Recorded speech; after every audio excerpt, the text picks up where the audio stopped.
아침 묵상 말씀은 창세기 4장 1절에서 15절까지의 말씀입니다. 함께 읽도록 하겠습니다. 아담이 그의 아내 하와와 동침함에 하와가 임신하여 가인을 낳고 이르되 내가 여호와로 말미암아 득남하였다 하니라. 그가 또 가인의 아우 아벨을 낳았는데 아벨은 양치는 자였고 가인은 농사는 자였더라. 세월이 지난 후에 가인은 땅의 소산으로 제물을 삼아 여호와께 드렸고 아벨은 자기도 양의 첫 새끼와 그 기름으로 드렸더니 여호와께서 아벨과 그의 제물은 받으셨으나 가인과 그의 제물은 받지 아니하시니라. 가인이 몹시 분하여 안색이 변하니 여호와께서 가인에게 이르시되 내가 분하여 함은 어찌됨이며 안색이 변함은 어찌됨이냐.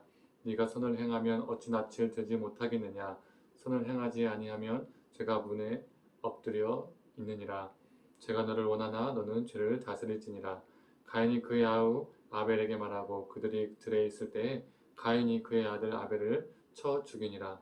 여호와께서 가인에게 이르시되 내 아우 아벨이 어디 있느냐. 그가 이르되 내가 알지 못하나이다.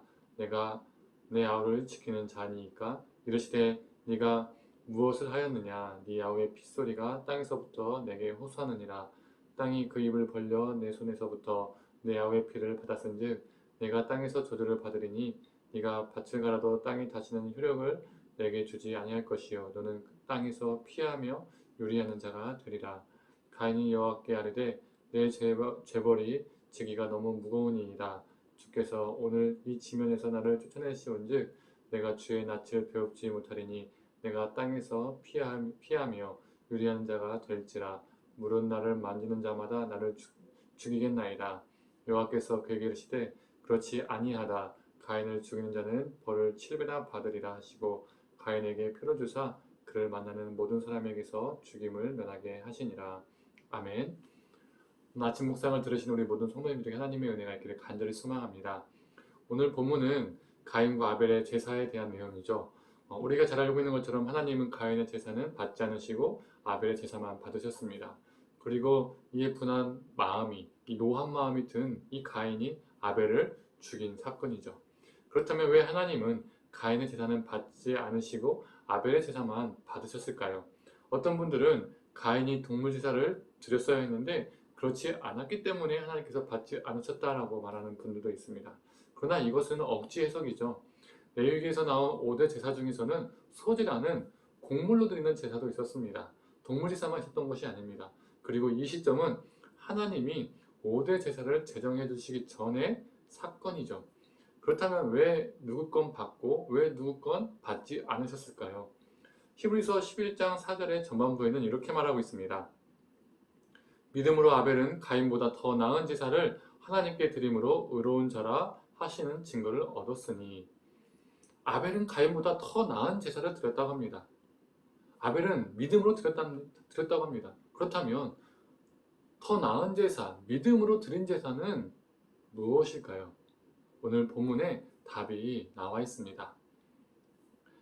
하나님이 가인의 제사, 즉 가인의 제물만 받지 않으신 것이 아니라 5절에 보면 하나님이 가인과 그의 제물을 받지 않으셨다라고 나옵니다.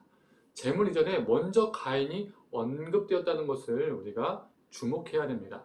가인이라는 존재를, 그 존재 자체를 받지 않으셨고 그 존재가 드리는 제물을 하나님이 받지 않으신 겁니다.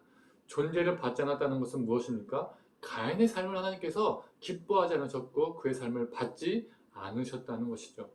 하나님은 헌제자가 제사를 드릴 때에 그의 삶을 보시고 그의 삶이 엉망이면 그 존재 자체를 받지 않으시고 그 존재가 드린 제물 또한 받지 않으시는 분이십니다.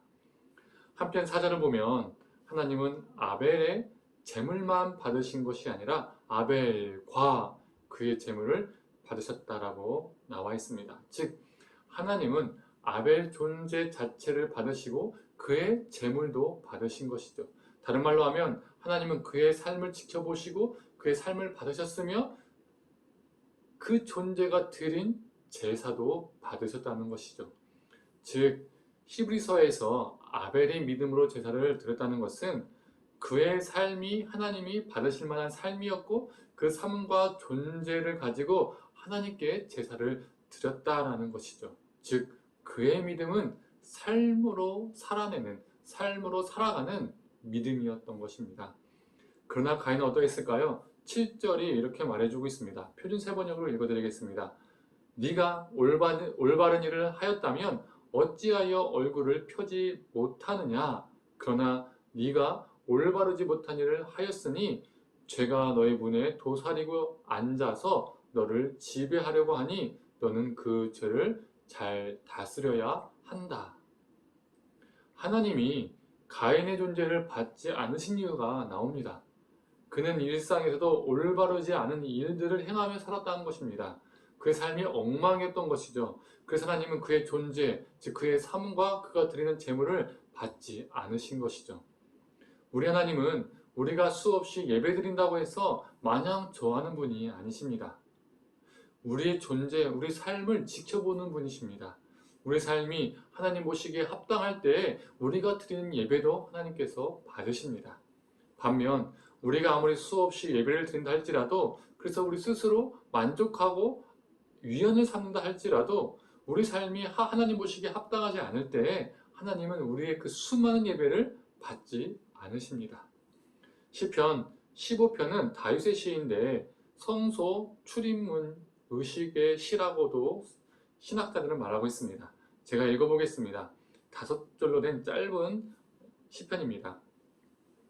여호와여, 주의 장막에 머무를 자 누구오며 주의 성산에 사는 자 누구오니까?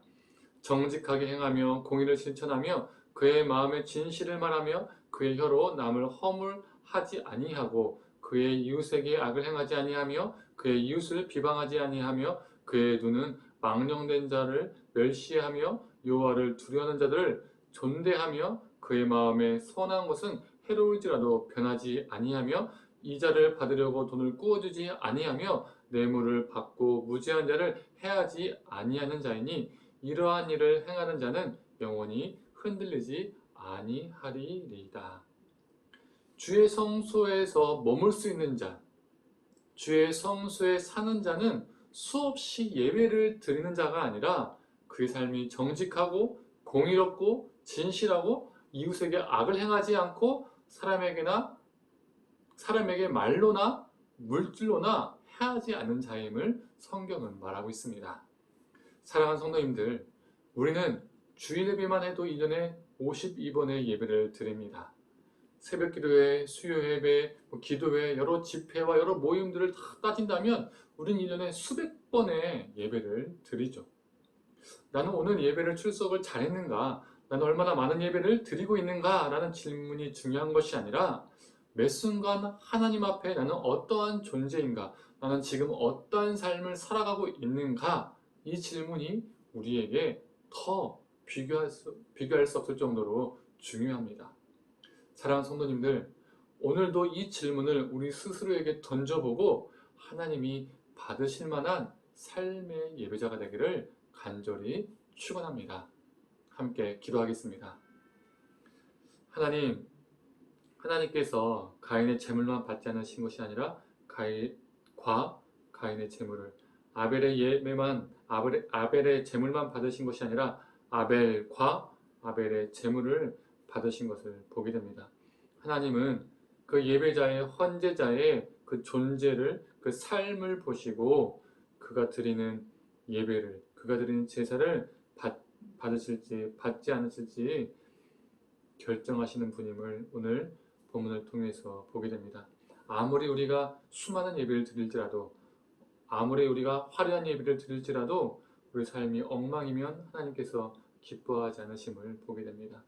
하나님, 그 성소에 들어갈 자, 하나님 앞에서 예배할 자가 누구이겠습니까? 시편의 말씀처럼 정의롭고 하나님의 사랑을 가지고 살아가고 신실하고 진실하고 거룩하게 살아가는 자, 이웃을 해하지 않는 자, 그러한 자가 하나님 앞에서 예배할 수 있는 자임을 우리가 보게 됩니다. 하나님, 우리가 매 순간마다 삶으로 예배하는 자 되게 하여 주시옵소서. 감사드리며 사랑에 많으신 예수님의 이름으로 기도드립니다. 아멘.